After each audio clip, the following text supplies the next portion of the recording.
Assalamualaikum warahmatullahi wabarakatuh.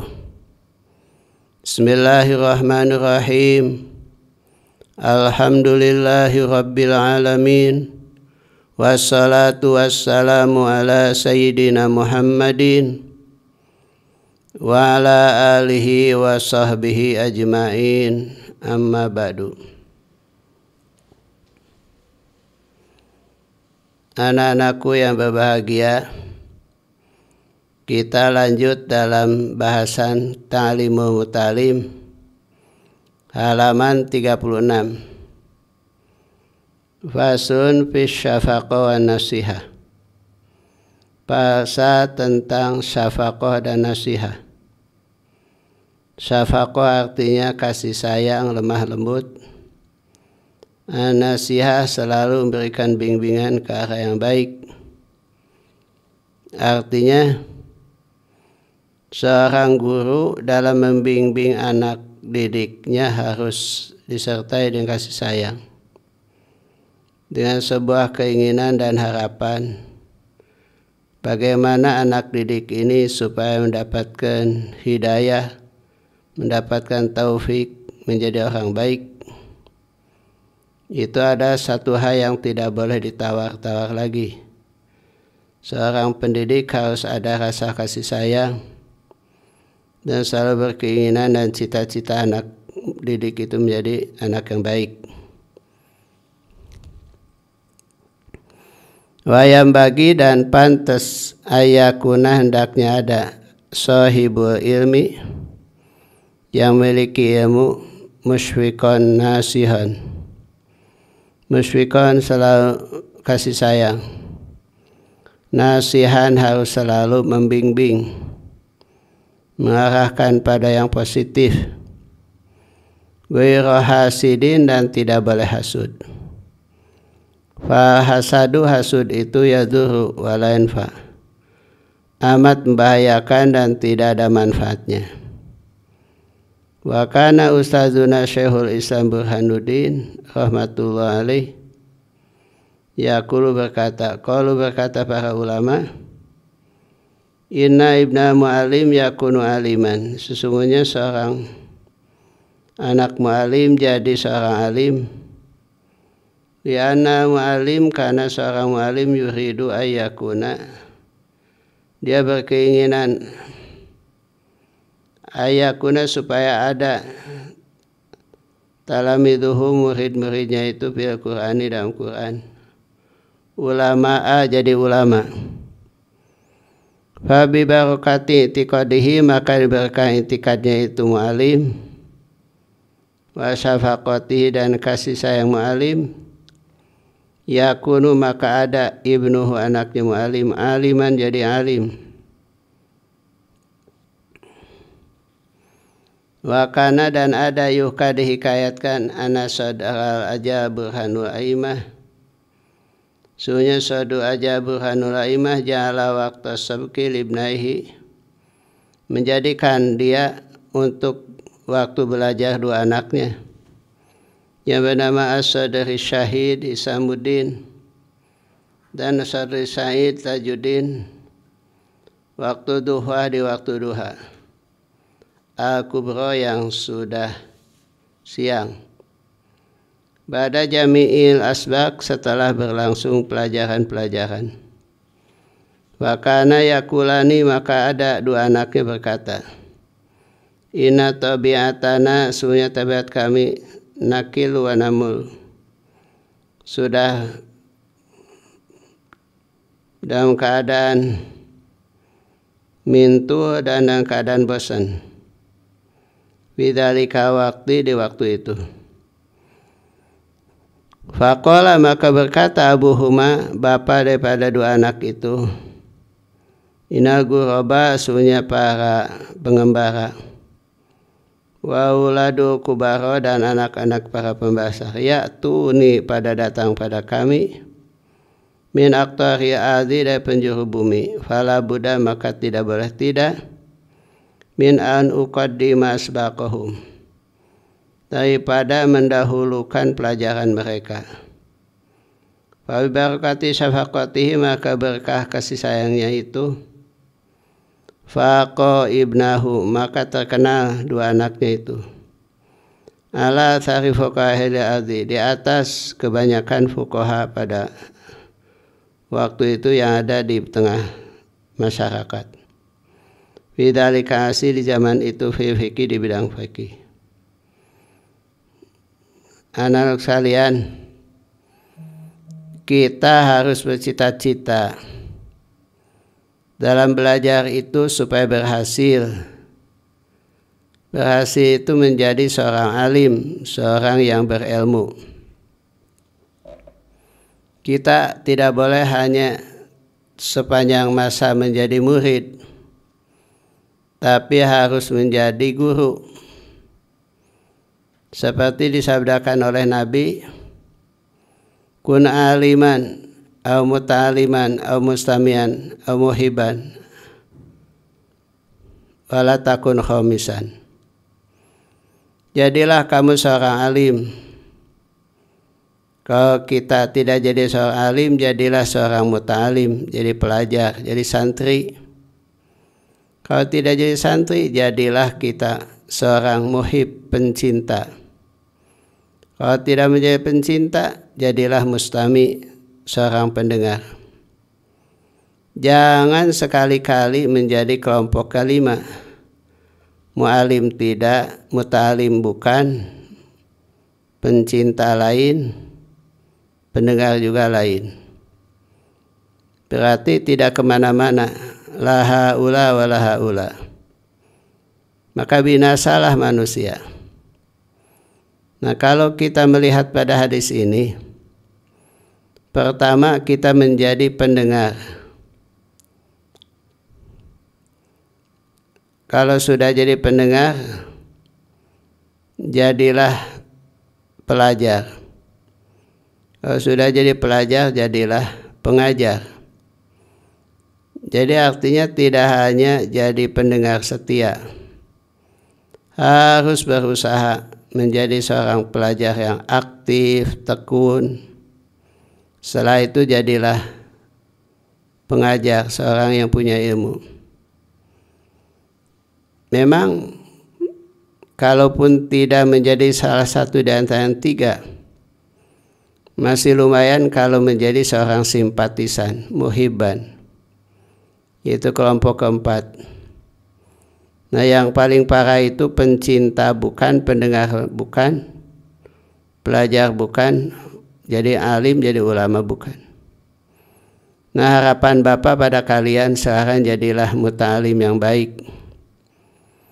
Bukan hanya sekedar jadi mustami, jadi pendengar, apalagi sekedar pencinta. Kita harus menjadi seorang muta'alim yang baik.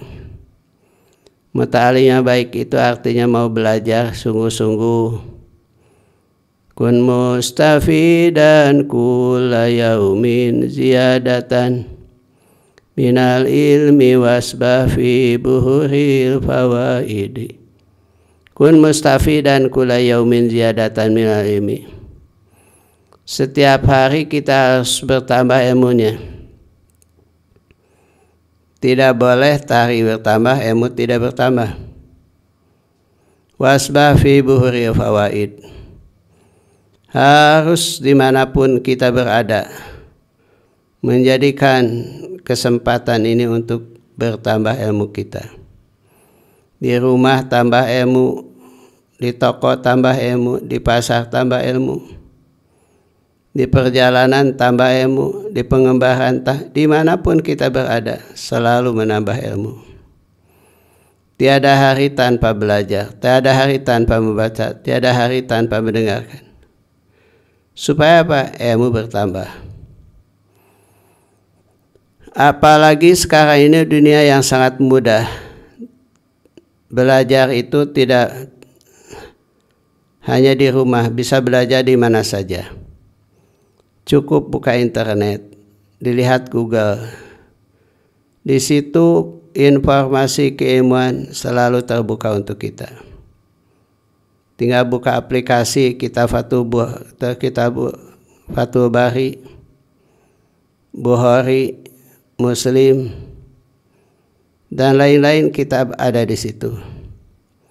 Tafsir dari mulai At-Tabari, Ibnu Katsir, Al-Qurtubi, Durrul Mansur, semua ada di situ.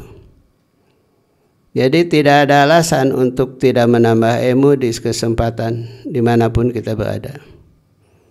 Dimanapun kita berada tidak ada alasan untuk tidak bertambah ilmu. Memang HP itu tergantung kepada pemiliknya. Bisa masuk surga karena HP, bisa masuk neraka karena HP. Mengapa? Karena kalau kita tidak bisa mengendalikan HP kita, maka HP kita menjadi sumber malapetaka, menjadi modal untuk masuk neraka. Tapi kalau kita menggunakan dengan baik, maka HP itu bisa menjadikan modal menuju surga. Bahkan sebagai dalilan ila jannah, sebagai penunjuk menuju surga. Mengapa? Karena kebaikan dan keburukan ada di situ. Baik itu gambar ataupun bunyi atau suara atau penampilan, semua ada di sana. Kalau kita tidak punya iman, iman kita ipis, kita tidak punya keyakinan kita tidak seberapa, tidak akan mampu menghadang segala godaan nafsu yang muncul di tengah-tengah kita melihat HP. Oleh karena itu, bagi orang tua, pada saat anak melihat HP, diperhatikan oleh kita, sedang baca apa, lihat apa. Apalagi menyendiri di kamar, sangat-sangat berbahaya buat kita. Kalau kita ini tidak bisa menjaga, melihat dan memperhatikan anak-anak kita dan menggunakan HP-nya. Kemudian selanjutnya, kalau kita sudah jadi seorang alim, maka tidak hanya menjadi seorang alim, tapi 1001 tanggung jawab nempel di tubuh kita. Ada tanggung jawab di pundak kita. Tanggung jawab apa? Amanah ilmu. Innallaha ya'muru bil adli wa ihsan wa ita'i dzil qurba wa yanha 'anil fahsya'i wal munkari wal baghi. Adil dan ihsan, salah satunya adalah kita harus siap untuk menjadi seorang alim, tapi kita harus siap menjadi seorang yang menyebarkan ilmunya, mengajarkan ilmunya, menyampaikan ilmunya. Innallaha ya'murukum an tu'addu amanati ila ahliha. Ilmu itu sebagai amanah, tidak boleh kita biarkan, tidak boleh menjadi pengkhianat. Bagaimana amanah ilmu? Amalkan oleh kita, sebarkan oleh kita. Tapi menyebarkan ilmu, mendakwahkan ilmu, mengajarkan ilmu tidak asal-asalan. Ada 2 syarat yang harus kita pikul di sini. Asyafaqah, yaitu rasa kasih sayang.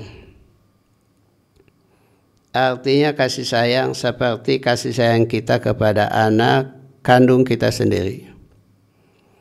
Berlakukanlah murid itu seperti kepada anak kandung kita sendiri, dengan penuh kasih sayang.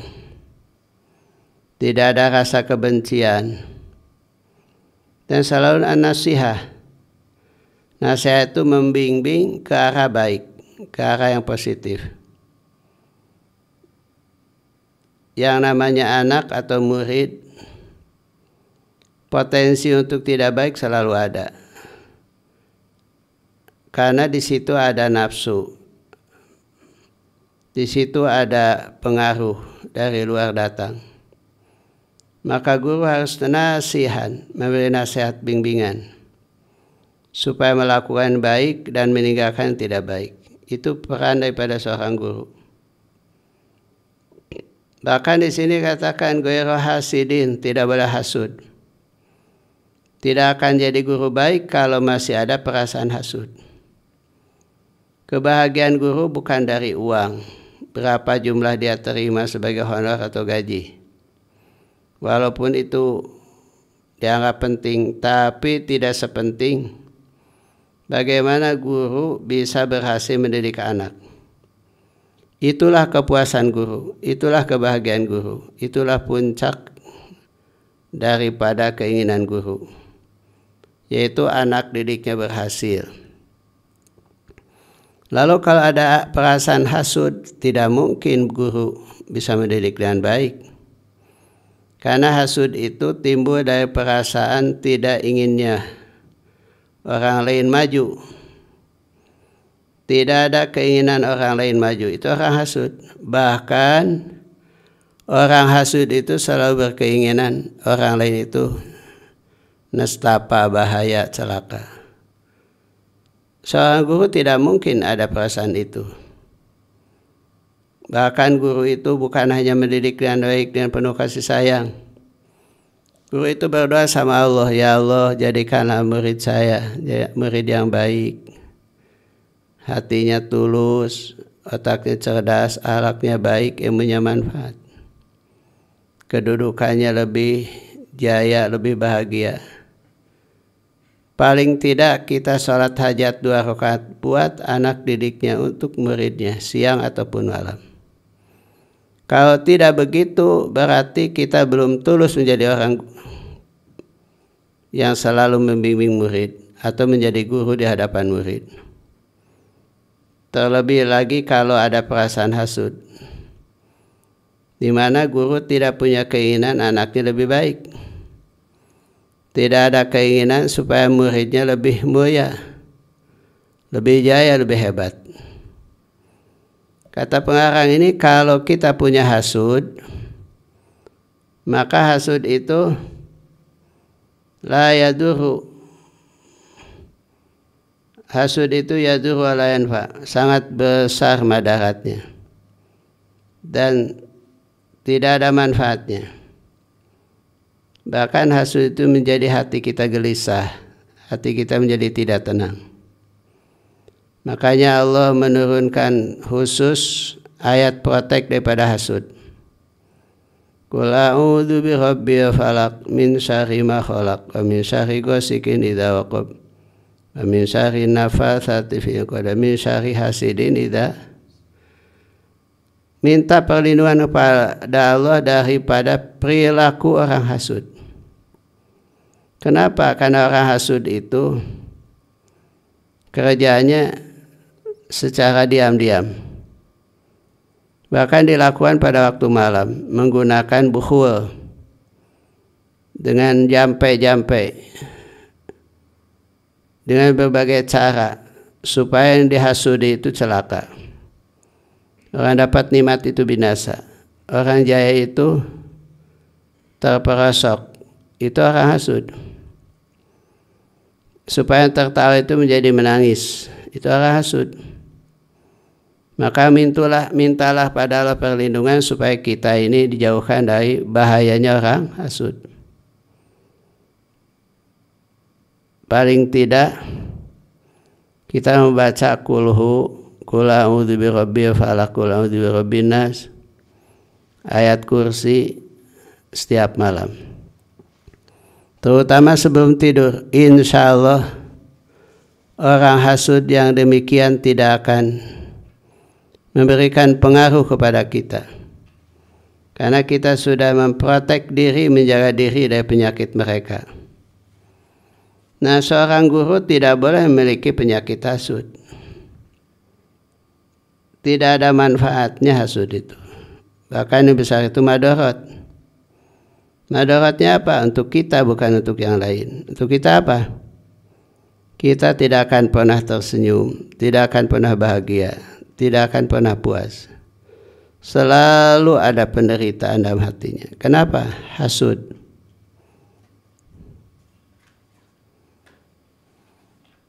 Karena Ustadzuna Syekh Ihsan Burhanuddin rahmatullahi ta'ala yaqulu qalu inna. Ada cerita ini.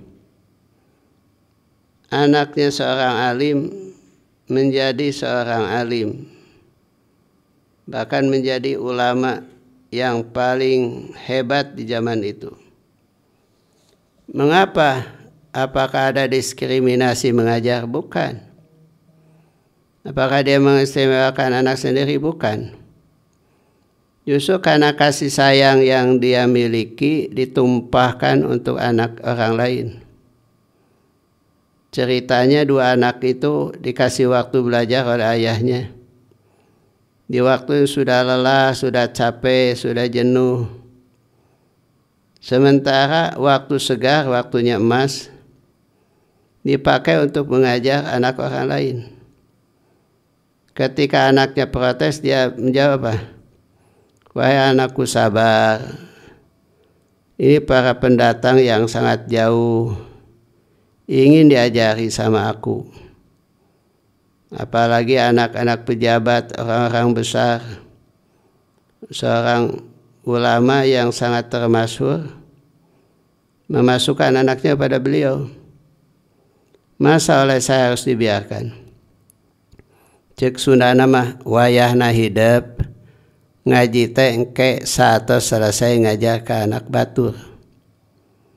Ternyata karena dia prioritas anak orang lain ketika ngaji, yang jadi ada anaknya sendiri. Makanya kalau kita ingin jadi orang yang anaknya berhasil, cintailah anak orang lain seperti kepada anak sendiri. Salah satu contoh begini. Kalau ada orang datang ke rumah bawa anak, kita suka jengkel kepada anak yang dibawa sama tamu tadi, karena mungkin ngompo, mungkin ngacak-ngacak makanan, piring, gelas. Itu belum sempurna seorang guru yang jiwanya seperti itu. Kalau ada tamu datang bawa anak, itu anggap anak kita sendiri. Kalaupun anak nangis, anak ngompo, anak ngacak-ngacak, namanya anak. Perlakukanlah mereka seperti pada anak sendiri. Kalau kita mencintai seperti itu kepada anak orang lain, nanti yang jadi soleh soleha itu anak kita. Jangan harap anak kita menjadi anak yang soleh dan solehah kalau kita tidak pernah berbuat baik kepada anak orang lain. Apalagi kalau ada anak orang lain masuk ke rumah,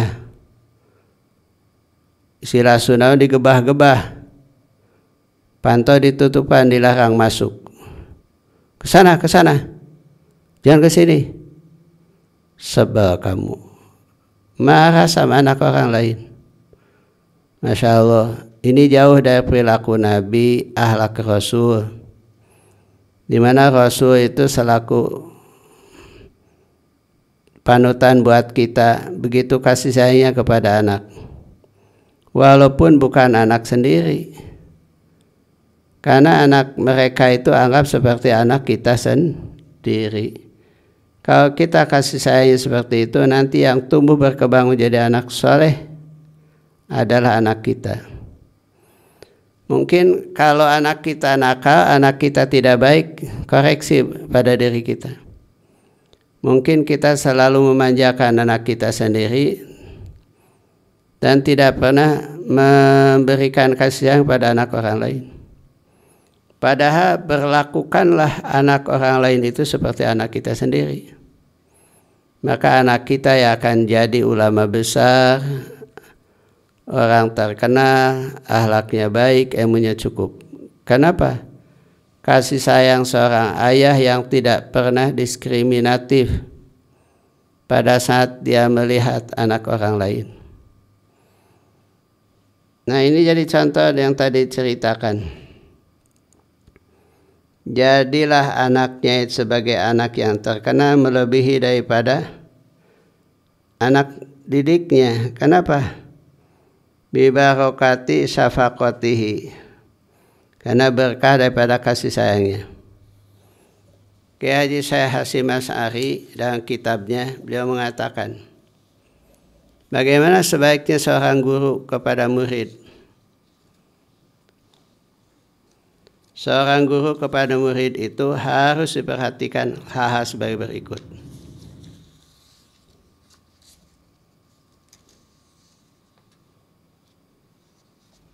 Pertama adalah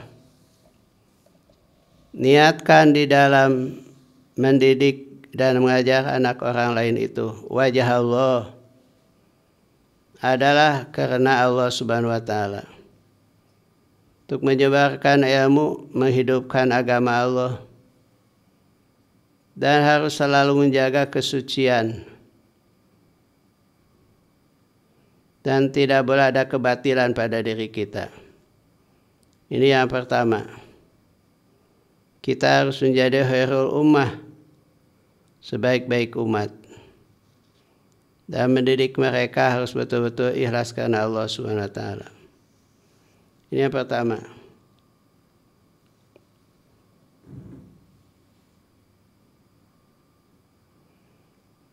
Kemudian tidak boleh kita mengajari mereka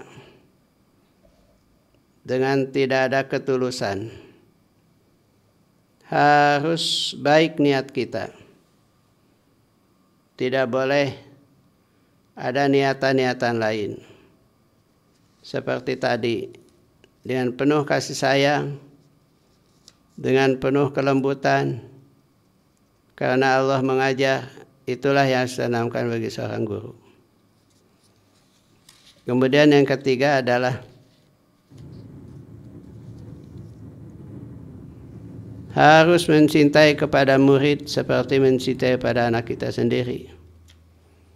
Membenci kepada anak kita maka seperti mencintai kepada yang lain. Artinya, kalau kita tidak mau anak kita nakal, juga kita tidak mau anak orang lain menjadi anak yang nakal.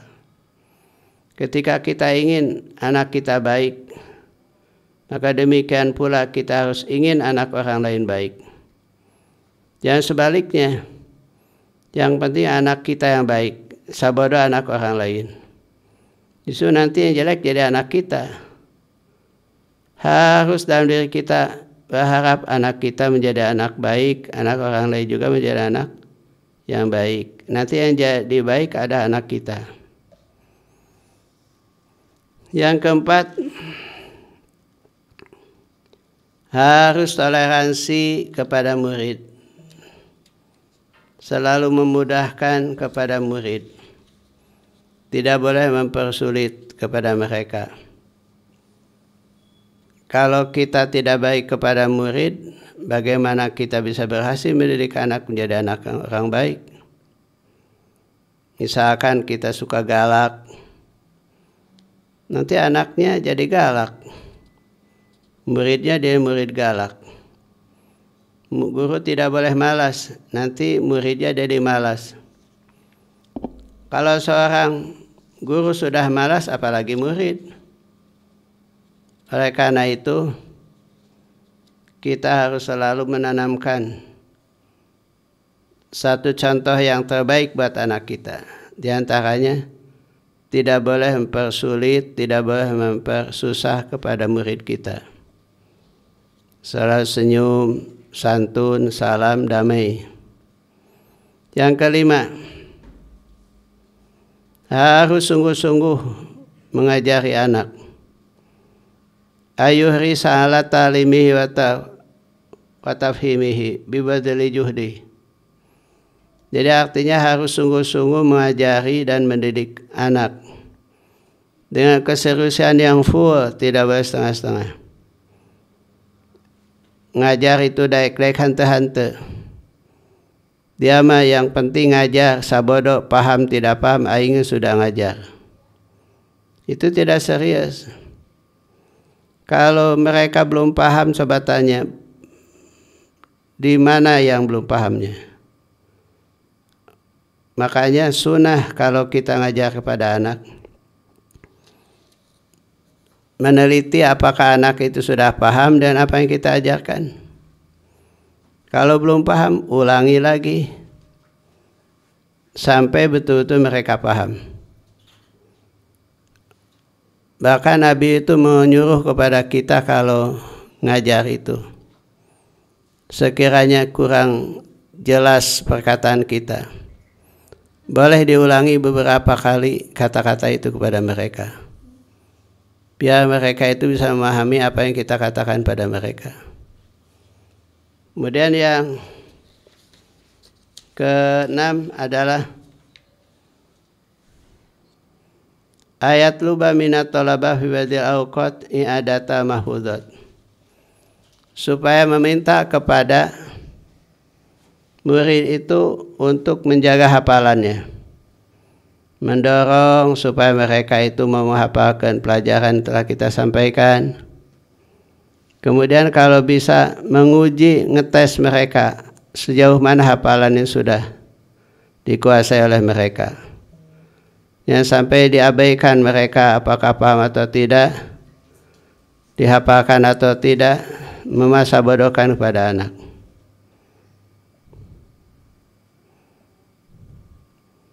Kemudian yang 7, usahakan kalau misalkan murid itu ingin belajar dengan sungguh-sungguh, sekiranya mereka itu tidak akan menimbulkan jenuh dan bosan atau lelah, doronglah anak kita ini supaya baik dan belajarnya supaya sungguh-sungguh mencarinya. Artinya kita harus hirsun. Kalau misalkan anak disuruh hirsun, artinya semangat dalam belajar, guru juga harus semangat dalam mengajar. Selalu berkeinginan kalau muridnya itu baik, sukses. Tapi harus ada khawatir dari seorang guru kepada muridnya apa? Bisi budak teh jenuh, bosan, capek, lelah. Ini harus diperhatikan juga oleh kita. Nanti akhirnya anak tidak mau belajar, mereka malas belajar, malas menghafal. Ini yang paling kita khawatirkan kalau kita tidak sungguh-sungguh memperhatikan kepada muridnya. Itu saja yang dapat Bapak sampaikan, mudah-mudahan ada manfaatnya. Wallahul muwaffiq ila aqwamit thoriq. Assalamualaikum warahmatullahi wabarakatuh.